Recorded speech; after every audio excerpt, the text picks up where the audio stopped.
वो कहते हैं ना कि जब जुनून सच्चा हो तो कोई भी रुकावट रास्ते की दीवार नहीं बन सकती।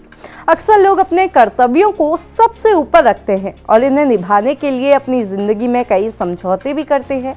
लेकिन वहीं कुछ ऐसे लोग भी होते हैं जो अपनी जन्मभूमि को अपने कर्तव्य से भी ऊपर रखते हैं। उत्तराखंड में चल रहे नेशनल गेम्स के दौरान एक ऐसी ही कहानी सामने आई जो हर किसी के लिए इंस्पिरेशन बन गई। नमस्कार, मैं हूँ रक्षिता और आप देख रहे हैं खबर उत्तराखंड। हर इंसान अपनी जिंदगी में कई फैसले लेता है, लेकिन कुछ फैसले ऐसे होते हैं जो उस शख्स को मिसाल बना देते हैं। आज हम बात करने जा रहे हैं नगर निगम श्रीनगर के नवनिर्वाचित पार्षद और नेटबॉल के खिलाड़ी सुमित बिष्ट की, जिनके लिए 7 फरवरी सिर्फ एक आम तारीख नहीं थी, बल्कि ये दिन उनके लिए काफी महत्वपूर्ण था। 7 फरवरी के दिन जहां एक तरफ सुमित को पार्षद पद की शपथ लेनी थी, वहीं दूसरी तरफ देहरादून में चल रहे 38वें नेशनल गेम्स में सुमित के पास उत्तराखंड के लिए मेडल जीतने का मौका भी था।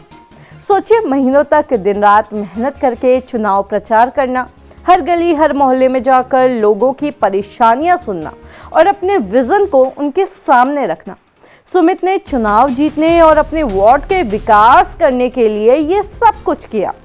जब चुनाव के नतीजे आने वाले थे तो उनकी धड़कनें भी हर प्रत्याशी की तरह तेज थी।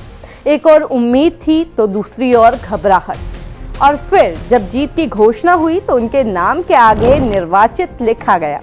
इसी दिन के लिए सुमित ने महीनों तक संघर्ष भी किया था। अब सुमित के पास पार्षद का पद, लोगों का भरोसा और एक नई जिम्मेदारी थी। इसके बाद अगला कदम था शपथ ग्रहण, जहां सुमित अपने वादों को निभाने की शुरुआत करने वाले थे। पर तभी एक और बड़ी जिम्मेदारी सुमित के कंधों पर आ गई, क्योंकि 7 फरवरी को उनका नेशनल गेम्स में नेटबॉल का मैच भी था। अब एक और राजनीति में अपने सफर की शुरुआत, तो दूसरी तरफ खेल के मैदान में अपने राज्य के लिए गौरव कमाने का मौका। और जब राज्य की बात हो तो वही असली हीरो होता है जो अपनी हर चीज से पहले अपनी मातृभूमि को रखे। जब श्रीनगर में पार्षदों का शपथ ग्रहण समारोह हो रहा था, तब सुमित बिष्ट देहरादून में कर्नाटक के खिलाफ नेटबॉल के मैदान में संघर्ष कर रहे थे। ये संघर्ष सिर्फ उनके लिए नहीं, बल्कि पूरे उत्तराखंड के लिए था। और अपनी बेहतरीन खेल प्रतिभा का प्रदर्शन करते हुए सुमित ने उत्तराखंड की टीम को जीत दिलाई और प्रदेश के लिए गोल्ड मेडल लेकर आए। सुमित मानते हैं कि खेल और समाज सेवा दोनों ही उनके लिए समान रूप से ज़रूरी है। यही वजह थी कि सुमित ने पार्षद पद के लिए चुनाव लड़ा। लेकिन जब बात प्रदेश के लिए मेडल लेने की आई तो उन्होंने सोचा कि वार्ड के लिए तो मेरे पास पूरे 5 साल हैं, लेकिन राज्य के लिए खेलने का मौका बार बार नहीं आता। सुमित ने अपनी दोनों जिम्मेदारियों को बखूबी निभाया, जिसके चलते सुमित सिर्फ अपने वार्ड ही नहीं बल्कि पूरे राज्य के लिए इंस्पिरेशन बन गए हैं।